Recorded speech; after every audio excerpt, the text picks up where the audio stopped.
Local, county, state, and federal law enforcement officers from around the state of Maine responded to reports of an active shooter at several locations in Lewiston, including Spare Time Recreation and Schmenge's Bar and Grill. These law enforcement officers, in the face of danger, responded swiftly, selflessly, and with great bravery. Bravery that they continue to demonstrate today as they search tirelessly for a person of interest in connection with last night's events. On behalf of all Maine people, I express my deep gratitude for your response and for your continued service. I also do so for Maine's hospitals and other medical emergency responders. I'm profoundly saddened to stand before you today to report that 18 people lost their lives and 13 people injured in last night's attacks. In memory of those we lost and in honor of those who were injured, President Biden and I have ordered all U.S. flags and state of Maine flags to be lowered to half-staff immediately for the next 5 days. Maine State Police have issued a shelter-in-place order for Lewiston, Lisbon, and Bowdoin as the manhunt for that person of interest, Robert Card of Bowdoin, continues. I will let law enforcement speak to the ongoing manhunt and to their investigation, but Mr. Card is considered armed and dangerous, and police advise that Maine people should not approach him under any circumstances. I continue to strongly urge Maine people to follow the direction of state and local law enforcement amid this ever-changing situation. Please, if you see anything suspicious, please call 911. There are still many things we don't yet know about these attacks, but the full weight of my administration is behind law enforcement's efforts to capture the person of interest, Robert Card, to hold whoever is responsible for this atrocity accountable under the full force of state and federal law, and to seek full justice for the victims and their families. We cannot and we will not rest in this endeavor. My administration is coordinating closely with local, regional, and federal officials to respond to this shooting. I have spoken twice with President Biden. I've spoken with Vice President Harris, Secretary of Homeland Security Mayorkas, and Secretary of Health and Human Services Becerra, all of whom have called me last night to express the Biden administration's full and unwavering support and to offer any and all help that we, the people of Maine, might require. The governors of our neighboring New England states and of other states have contacted me to offer aid, and I am sincerely grateful for their friendship and support. We've been in touch with every member of the Maine congressional delegation, all of whom have offered their full support, for which I am also grateful. I also spoke with Mayor Carl Chalene and Auburn Mayor, Jason Levesque last night to reiterate that we are standing by them and that we are ready to provide any help people in these communities need and to deploy all available state resources, including grief counselors and other mental health services. We need to help our communities heal. If you or a person you love needs someone to talk to during this difficult time, please call or text 988 for free and confidential counseling. 988. Look, Lewiston is a special place. It's a close-knit community with a long history of hard work, of persistence, of faith, of opening its big heart to people everywhere. Lewiston is where I worked for years. It's where I met and married my husband and where our girls went to school. I love this place just as I love our whole state with my entire heart. I'm so deeply saddened, as is every one of the 1.3 million people of this beautiful state. This city did not deserve this terrible assault on its citizens, on its peace of mind, on its sense of security. No city does, no state, no people. No words can truly or fully measure the grief of Maine people today.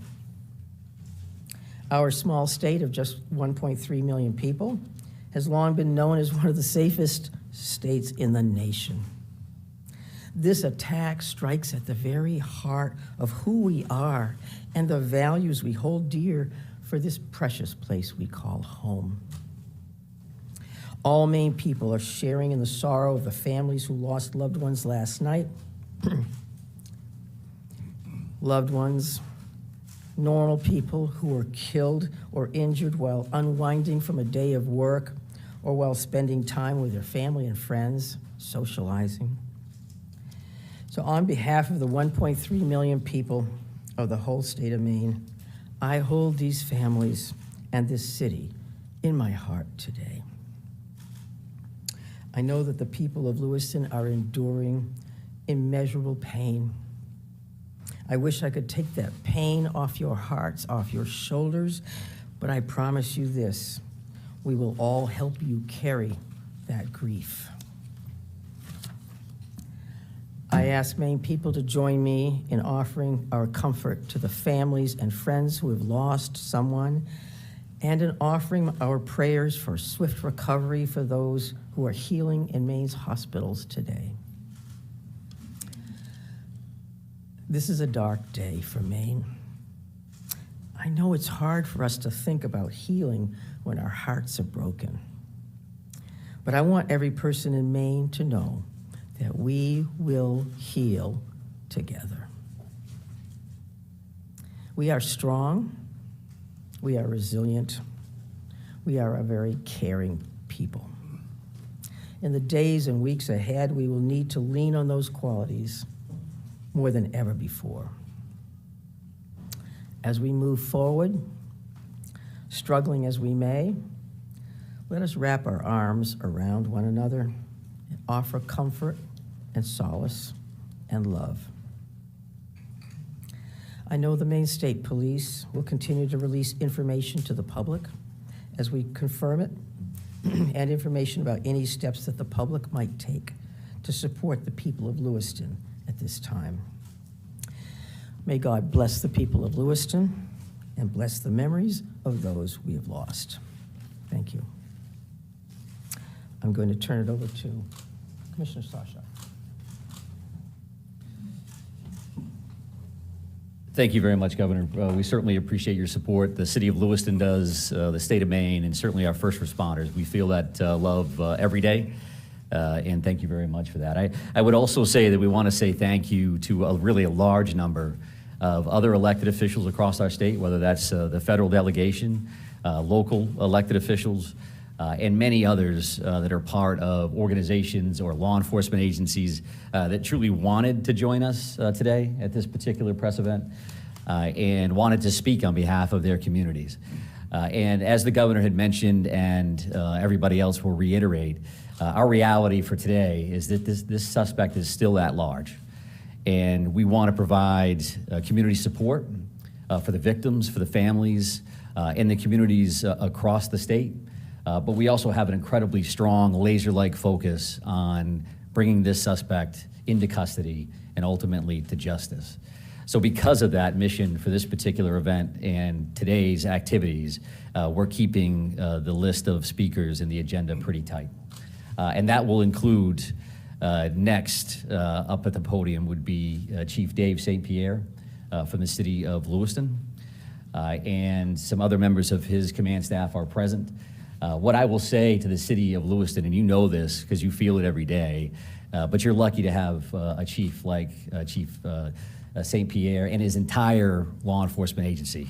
From every level, those officers put their heart and their soul on the line on behalf of their community last night and into today. And they're doing it for the right reasons. They do it because they care. So the city of Lewiston and truly our co-responder family across the state of Maine is lucky to have Dave and his team in the mix with us. And we're also going to hear from Colonel William Ross from the Maine State Police. And Bill will highlight some of the timeline things that you're probably concerned about and certainly interested in from a story perspective. So the Colonel will come up and speak to that. And we'll also have Jody Cohen. And Jody is the special agent in charge for the FBI out of the Boston field office. And Jody will highlight some of those federal partnerships and some of the things that our federal partners are bringing to the table, bringing to bear to help us with this investigation.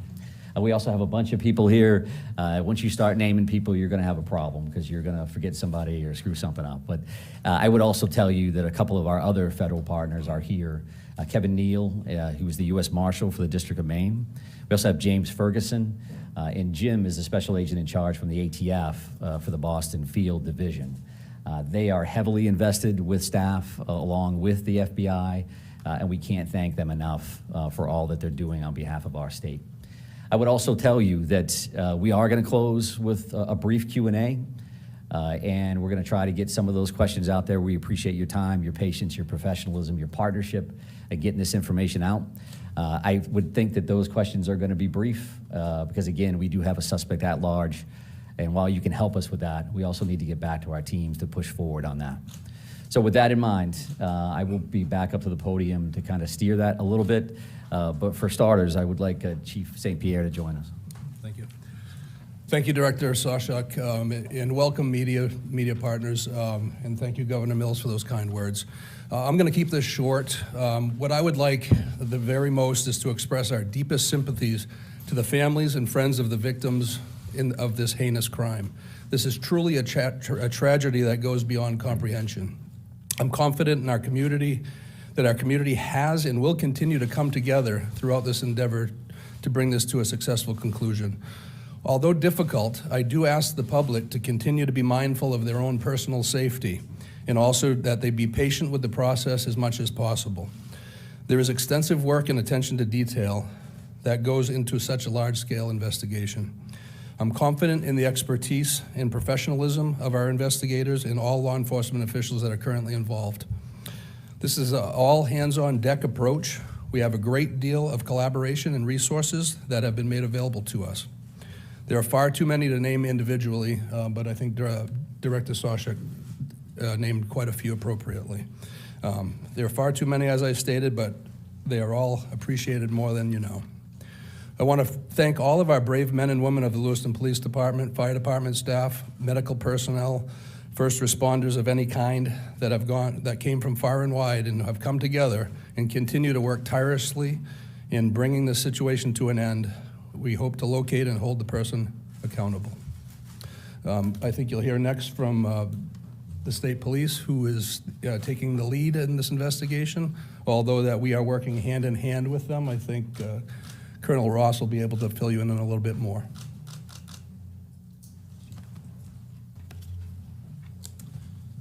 Thank you, Chief. First and foremost, this is an ongoing homicide investigation and search for the person that is responsible for it. We're in the early stages of this investigation, and I just want to let you know we will have updates. We'll be putting some type of a schedule out later on. But again, early stages of a homicide investigation. We want to be careful that we're doing things correctly. We don't want to get ahead of ourselves. I'm going to give you a bit of a timeline here to kind of fill in some of the blanks and give you some of the facts as we know them right now. A lot of this information will then be transferred to the Attorney General's office, as they will be the lead prosecutor, again, in any homicide investigation. Last night, October 25th at approximately 6:56 p.m., the Auburn Communications Center received a 911 call of a male shooting in Just-in-Time, or the Spare Time Recreation Center in the town of Lewiston, located at 24 Mollison Way in Lewiston. Shortly after that, at about 7:08 p.m., the communications center received multiple 911 calls about an active shooter inside of a Schmenge's Billiards at 553 Lincoln Street in the town of Lewiston. A large law enforcement response from multiple surrounding agencies assisted the Lewiston Police Department in trying to identify who this individual was and what was happening. As you can imagine, this was a very fast-paced, fast-moving, very fluid scene, very dangerous scene that these guys and girls were going into. 18 people are now deceased at this time. The victims at the just-in-time establishment, 7 people are deceased there, 1 female and 6 males, all from an apparent gunshot wound. Victims at the Schmegle's Billiards, 8 are deceased. 7 males inside the establishment, 1 male outside of the establishment. Again, also apparent gunshot wounds. Multiple people were transferred to area hospitals, Central Maine Medical Center, St. Mary's, and Maine Medical Center.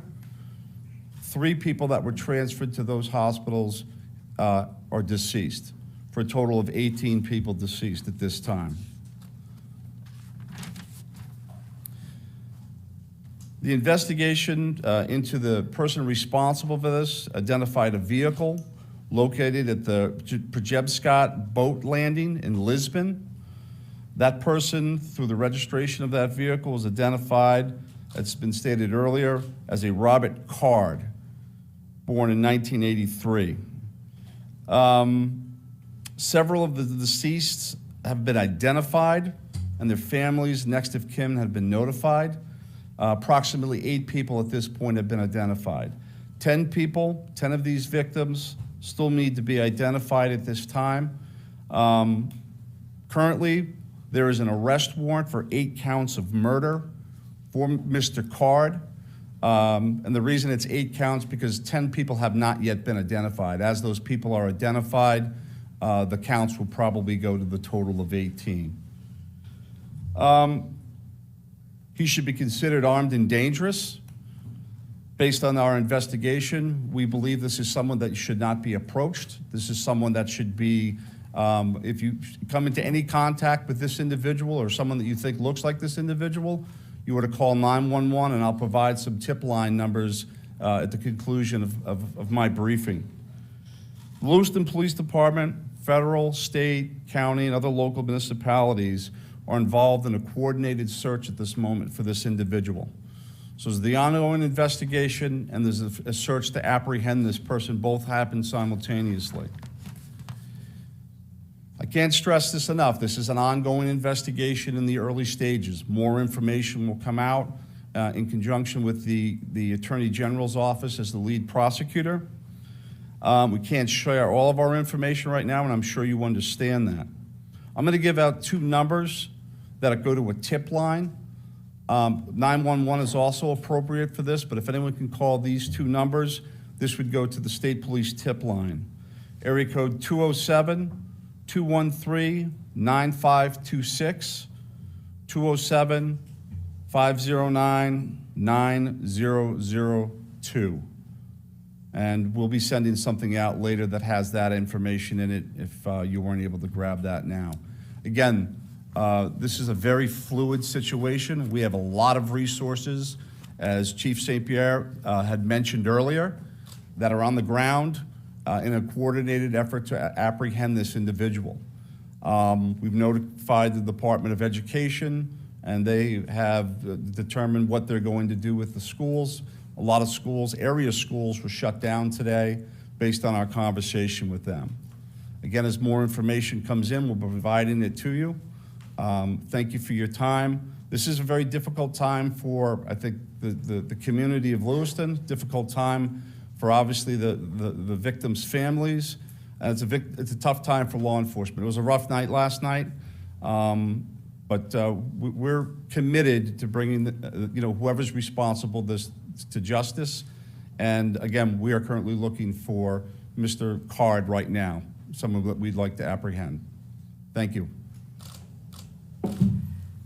Thank you, Colonel. And FBI Special Agent in Charge, Cohen, if you could join me, please.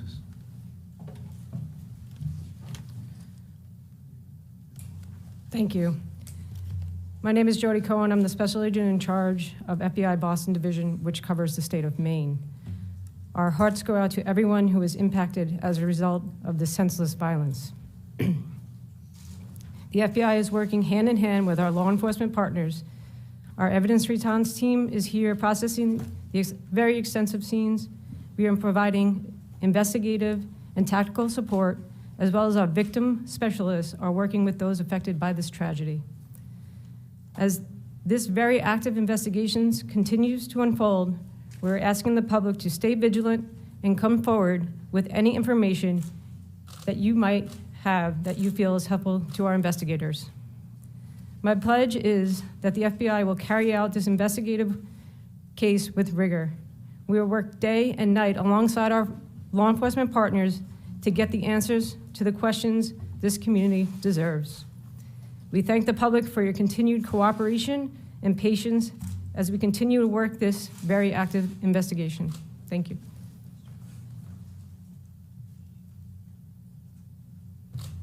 Appreciate that. And I would say that the reality here from a resource standpoint is that when we've asked for anything, the answer has been yes, period. Tactical teams, evidence response teams, full-blown investigative units, detective units that have come from multiple states, whether it's the commissioners from Vermont and New Hampshire reaching out to me directly, Massachusetts saying, what do you need, Mike? What can we do for the state of Maine?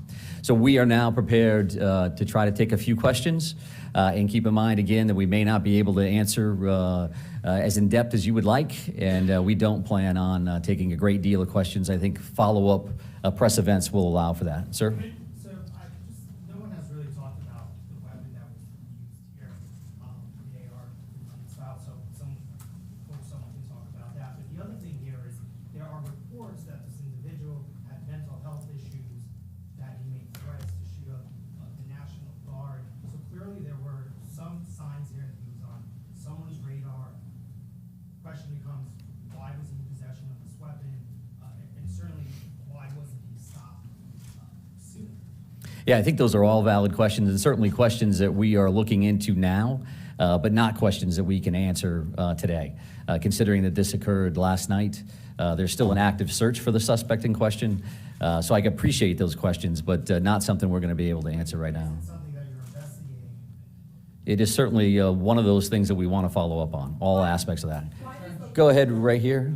Yes. Give us a sense of the ages of who has died, how many are under 18 and how many are over 18? I'm not sure we have that information with us today.